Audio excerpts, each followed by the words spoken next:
When you have Femi Adefeso, okay, when you have him in the studio, you know that we would definitely want to dwell on Nigeria basketball. I mean, I should have asked him, I'll ask him 1 or 2 questions about Kobe Bryant, because you love Kobe Bryant like any other thing. Yeah. One of your favorite stars, right? Yeah. Or your favorite, or one of your favorite stars? One of my favorites. Okay. Absolutely one that when I started to pick up the game, someone I aspired to play like. But over the years, you know, they kept changing as time went on. But definitely was a trendsetter. I mean, and you can see that with, you know, one player having 2 jerseys retired to his name. Like who does that? Yeah. You know, and that's how precious he's been. I mean, he's grown through the ranks. One of the few players who was drafted right from high school. Yeah. You know, young talent, you know, from day one, and he just grew to be, you know, the champion everybody. Number 6, right? Superstar. Number 6, drafted number 6. Yeah, so wasn't even number 1. Yeah, wasn't number 2, wasn't 3. He was drafted by Philadelphia 76ers, and he was traded immediately to the Lakers. And then from a backdoor story, he became, you know, the closest thing to Michael Jordan. Everybody seems to agree with that, you know, because of his mentality. He got 5 rings. 5 rings. Yeah, and he says that's his only regret, that he didn't get 6. I mean, 5 is good enough. But let's end this discussion by asking you, where would you rank Kobe on the leaderboard for the all-time greats?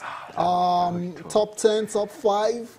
Yeah, top 10, top 5. Top 5? Maybe not. Maybe not. Maybe not. But definitely in the top 10 all time. Because when you want to rate, you look at different things. Yeah. You know, their impact on the game, their leadership, number of rings they won. When it comes to rings won, I mean, you have Bill Russell, you know, who won 11 rings in 13 years. You know, you have the likes of Magic Johnson. MJ. You know, yes, Evan Magic Johnson, you have Kareem Abdul-Jabbar, you know, you have Will Chamberlain. So it's different things you look at. Yeah. But for the mentality of leadership and the killer instinct, you know, that's why I was nicknamed the Black Mamba. He ranks right up there. So top 10 definitely. Yeah, but perhaps maybe the greatest Laker player. Yeah, of course. That's a shout.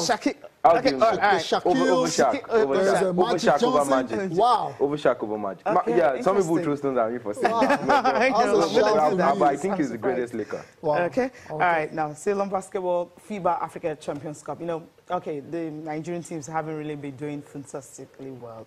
At the weekend, Friday games, we expected them at least to win, but Gumebus finally, I mean, won one of their games. But the classification games, that's what we're going to talk about. And also other teams playing the quarterfinals, semi-finals, fixtures will be out today. But then, starting with the 9th and 12th place game that was decided between Kano Pillars and Gombe Bulls. Kano Pillars, of course, had a better one over Gombe Bulls, 67-71. A New Generation and ASB Mazembe, it was 62-82. Now, these teams will not play for, in fact, I'm not like, you play for the 10th, 11th spot, and that's what Gombe Bulls are going to do today. See if they're going to finish 11th or 12th. But this is really... Well, that's the FIBA rules, and I think I like that. So you leave the competition and you know exactly where you finish. At least they've won one game. You know, and then you can work towards getting better the next time out. Yeah. You know, at the end of the day, rather than just crashing out and going home. And going home, which is good. It's still but what's disappointing for Gombe, I mean, they were leading Kano Pillars virtually for the entire game. And then they lost it, you know, in the closing moments of that game as Kano Pillars defeated them. Kano Pillars to be playing ASB Mazembe. You know, Mazembe is a familiar name, DR Congo, in that game. It's been disappointing throughout for me, if you ask me, with the way our teams have played. You have Ferroviário Beira of Mozambique against Interclub, and then City Oilers of Uganda against Sportive des Petroleras of Algeria in the classifications. Yeah, this is quarterfinal results. The real leaders who are actually trying to, you know, take the lead. That's the only way I can describe it. And for Beira, the reason why they're playing that classification game for 5th to 8th place is simply because they lost in their quarterfinals to Sportive de Sale, the Interclub, and Libolo Benfica. Libolo and Benfica getting into the semi-finals. And all Angolan derby there. Exactly. Yeah, and you went the way of Libolo because they have experience on this side. Like I mentioned the last time I was there, Interclub, their female team seems to be the one carrying, you know, the club's flag. The male have been, you know, very, very underwhelming, you know, at this level of competition. But I'm not surprised when you have about 7 Angola national team players, you know, on the Libolo side. You would expect nothing less, you know, than getting to the semi-finals there. And we have Radez also in the semi-finals. That means 2 Tunisian teams, you know, are making it through, and I think they'll be facing themselves in the semis, you know, as well.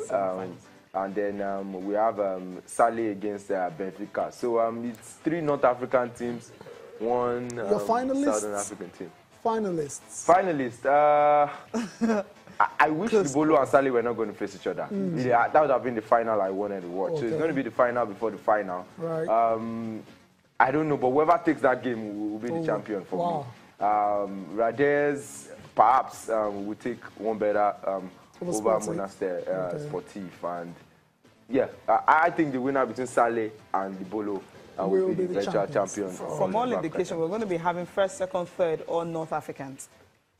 Looking like. Yeah, looking like. And it's a product of the hard work. Yeah. I mean, I was fortunate enough to be in Tunisia in 2015 when Nigeria won their first Afro-Basket. Yeah. And I saw the training facilities. They were owned by clubs. Those facilities readily would host international championships. And I was amazed the kind of culture that went behind it, the kind of, you know, funding. And the beautiful part is they run this thing like sports clubs. It's not just a basketball club.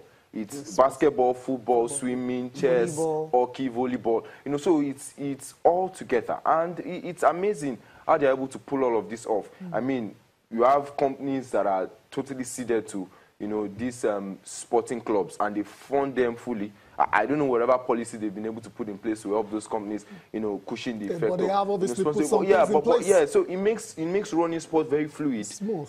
There's no, you know, there's no bottlenecks. The players are ready to play. The facilities are on point. Right. You know, everything is just working. So I think those are the things we need to put in place. Because I asked myself in Nigeria, how many clubs even own a facility? Nah. The answer is none. Nah. Everybody plays in a government facility. Lagos Islanders. Lagos Islanders. Well, they borrowed the Landmark Center for a while. It's not theirs. It's not theirs. It's an event. It's an event center. You know, not owned by them, but they played there, which was a good one. I mean, thumbs up to them for being able to come up with that. Yeah, exactly. But that means they can do better.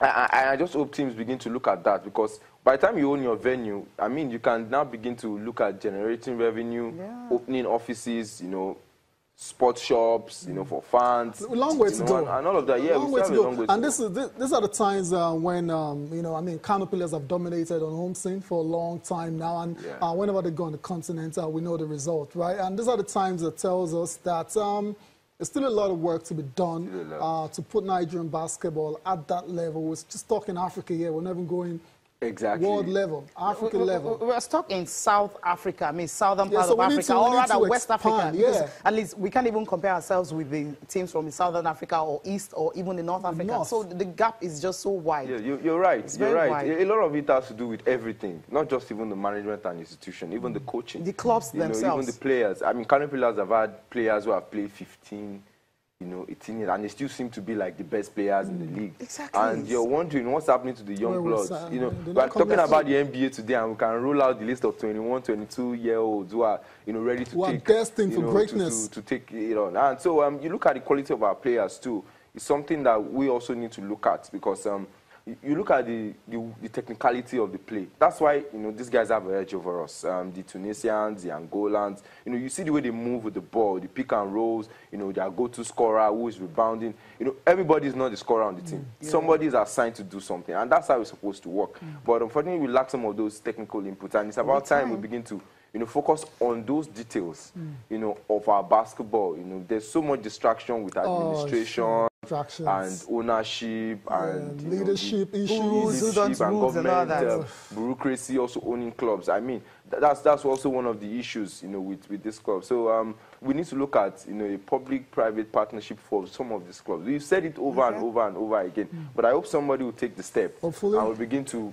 at least dominate at this level. We're African champions, you know, at national level. But we know how we go about being African champions now. We know how that's, I mean, we know the guys that have come from the USA, products of the USA, the colleges system in the USA, they've come to help us win that championship. Not because there's anything structurally sound on ground helping us win that particular championship. Yeah, you have a point, but I also think we can build from there. Yeah, we can. If we're able to bring them home and we can see what they're doing. I mean, our coaches should be learning one or two things. How, we're able to make use of these players and get the best of them for the national teams. I mean, they're also allowed to bring some players, into the squads, for the Continental Championship. How about bringing them early? How about making some of these players even part of the team during the regular season, of the Nigeria Basketball League, grow some chemistry with the team, help the other young players get experience and understand, how to play the game better. Exponential growth. That's what it's about. We can, celebrate, Kano Pillars and Gombe Bulls when the FIBA Africa Championship comes they go up. On the continent. But it's really very disappointing this year, I must say. I expected a lot more from our Nigerian teams.